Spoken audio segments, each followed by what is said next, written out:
Good morning guys, my name is Tommy and welcome back to the channel. Today is day 5 of our Ne Obliviscaris deep dive into their new album Exul, and the song that we're listening to today is called Graal.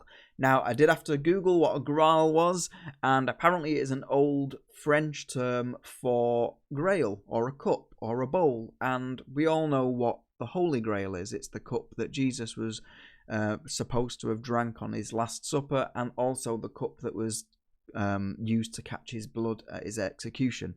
So I wonder whether this song has some kind of biblical connotations. I would expect it to, because I wouldn't expect to call a song cup or bowl if it didn't have those kind of connections to the Holy Grail. So let's see what this is all about. This is track number 5. This is Graal. I can't wait to hear it. I've been super impressed, and yeah, let's just do it. Let's go.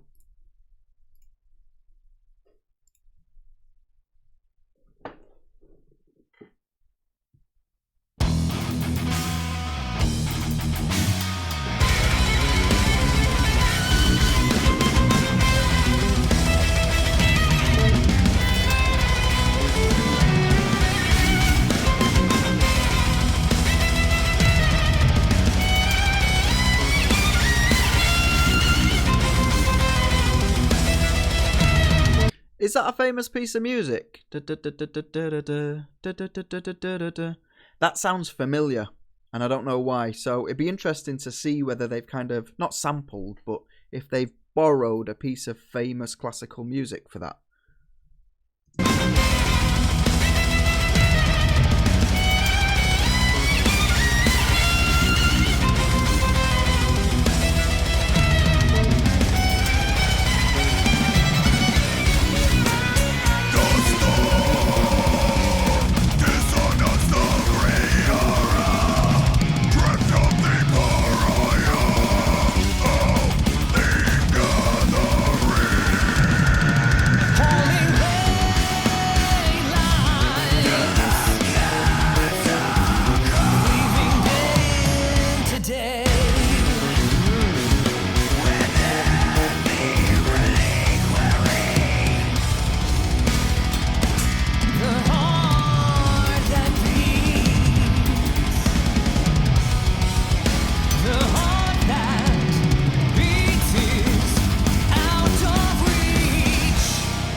Okay.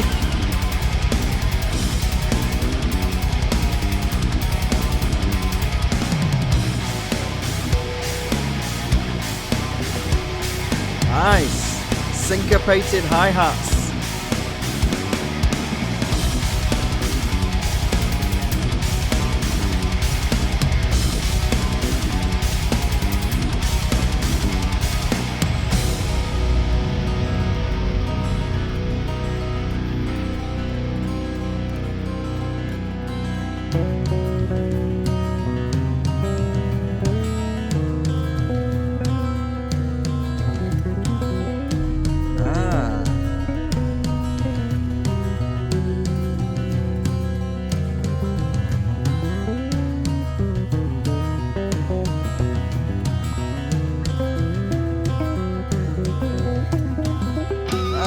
That's crazy.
It's at 9 minutes, gone so quick. I didn't actually pause in the entire song.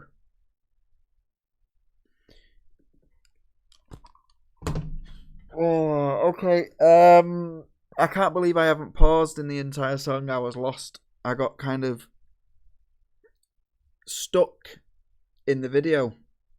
I think it definitely helps having a music video, for me anyway, because it just adds that extra dimension to the message that it's trying to portray. We had definite biblical connotations in that song. The lyrics were not archaic themselves, but that they were describing things of a biblical era. So we had things like catacombs in there, which are almost like tombs. They're like recesses in the floor for people to be rested in when they pass away. We've got talk about lapidation, which is essentially stoning people. Talks about the Holy Graal. So there's definite like biblical connotations, and that was supported by the imagery in the video of what felt like a Jesus Christ kind of figure dragging something across the sand. It felt like there was a crown of thorns in there as well, although there was never any kind of cross or anything like that to solidify the fact that it was Jesus. It could have easily been someone else in that period of time being punished for something. But I think everything has been created in such a way and written in such a way that it allows it to be open to interpretation. So it's very easy for someone to go, this song is a biblical song about punishment. It talks about people being outcast and walking barren land, being flayed and being marched across the land, ossified, which means basically going skinny and turning to bone. So there's a very, very clear message there about suffering and about punishment and about people, again, being outcast. Now, as a bit of transparency, the first 4 videos that I did for this album were recorded before I put them out onto YouTube.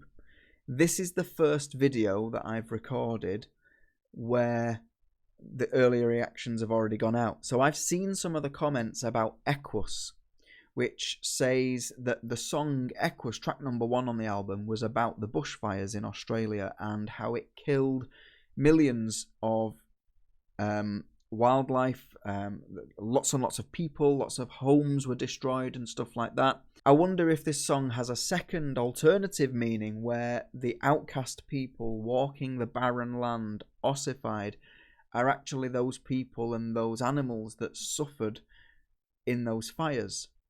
That would make sense as well, and that would also tie in with the imagery that we had at the end of the video with the little girl playing the violin on smouldering land, if you like. Now, there was a section in the video where the woman that was dancing with the fire brought a cup of blood and she spat out blood into the cup and poured it on that guy that had fallen onto the ground.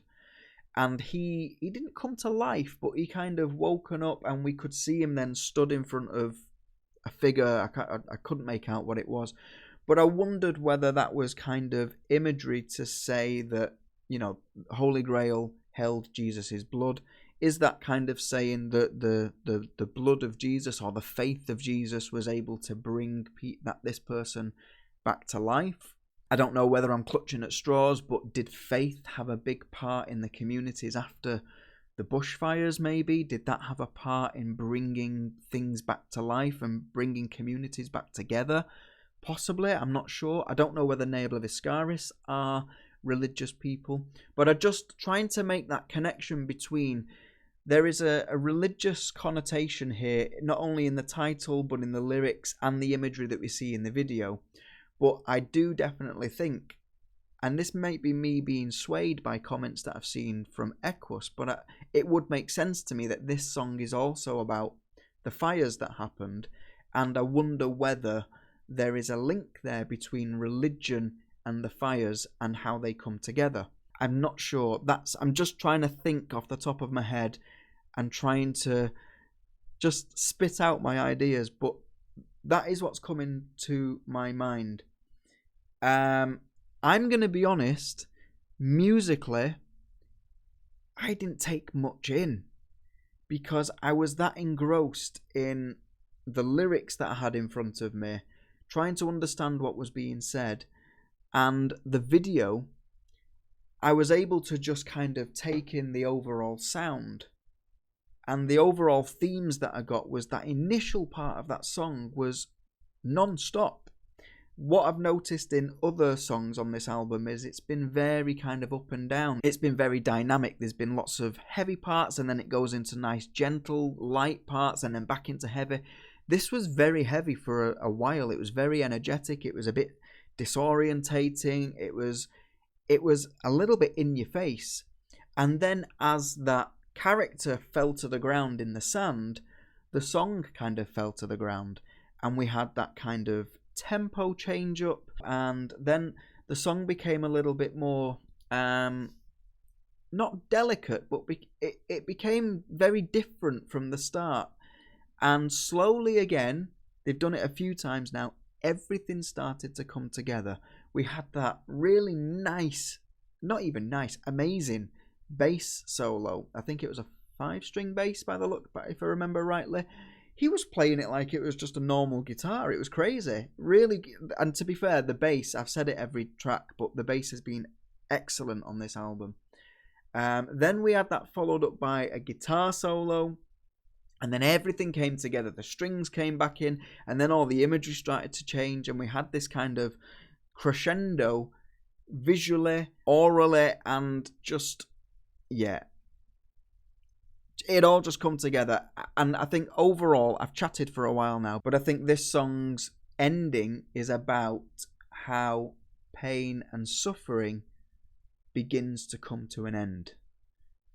That's my interpretation. I could be completely wrong. I could have got the wrong end of the stick, and I'm really sorry that this reaction has been slightly outbalanced, because I listened to the whole song first, and then I did the chatting about the kind of what I noticed and my thoughts and observations, instead of pausing throughout. So this has been a completely different kind of reaction to what I'd normally do. But those are my thoughts about Graal. It probably still doesn't beat Equus for me for my favourite song on the album, but it's definitely up there. It's probably number 2 or 3. And tomorrow we're going to finish off with the very final song on the album, which is called Anhedonia, and it's only a short song. But that will be the finale to this pretty fantastic album, really. I hope you've liked this reaction.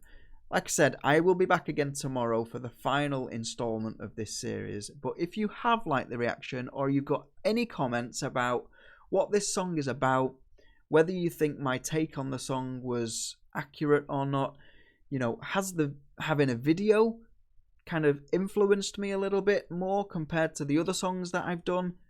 Probably. But let me know your thoughts. If you've liked the video, then like it, share, subscribe to the channel, and I'll see you again tomorrow for the final part of this series. And until then, take care, guys. Stay safe, and I'll see you soon. Goodbye.